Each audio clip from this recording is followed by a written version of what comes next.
मैं हूं आपका मित्र रॉकी मित्तल। दोस्तों, आज एक बड़ा गंभीर मुद्दा है, रोड टैक्स के बाद टोल टैक्स क्यों? जब हम नई गाड़ी लेते हैं, चंडीगढ़ हरियाणा के अंदर 9% टैक्स लगता है, पंजाब में 10 है, तमिलनाडु में 15 है, कर्नाटक में 9 से लेकर 18% है। जब हमने पूरी जिंदगी का रोड टैक्स दे दिया, उसके बाद ये टोल टैक्स क्यों? सोचने वाली बात है, टोल टैक्स क्यों? और यदि टोल टैक्स लगा भी दिया तो कम से कम हमें ये तो बताए कि ये पुल कितने का तैयार हुआ है, सड़क कितने की तैयार हुई है, लोगों के ऊपर कितना खर्चा है, हमने कितना खर्चा उतारना है। कम से कम स्क्रीन पे चलता रहना चाहिए कि भाई एक दिन में इतना लोगों ने पैसा जमा करवा दिया। अरे भंडारे का भी हिसाब किताब होता है कि कितने भंडारे में पैसे खर्च हुए, कितने मंदिर में खर्च हुए, लेकिन इसका हिसाब किताब ही नहीं है। जनता को यही नहीं पता कि कितने दिन टोल टैक्स और देना पड़ेगा। क्या जिंदगी में कभी टोल टैक्स खत्म होंगे? कि लूटपाट जारी रहेगी? सरकार तो कहती है कि सड़कें हमने बनाई, मैं कहता हूँ ये सड़कें लोगों से चंदा इकट्ठा करके बनाई गई है। लोग चंदा दे रहे हैं तो सड़कें बन रही है। कम से कम इसमें एक स्क्रीन लगानी चाहिए सरकार को,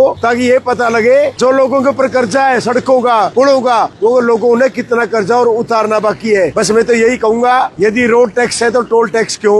और यदि टोल टैक्स है तो लोगों को जानकारी होनी चाहिए कि कितने की सड़क बनी और कितने दिन में खत्म होगा। क्योंकि भाई नेताओं को तो कोई फर्क पड़ता नहीं, नेताओं के परिवार का तो टोल टैक्स माफी होता है। इसलिए मरता कौन है? आम जनता। पिसती कौन है? आम जनता। जय हिंद।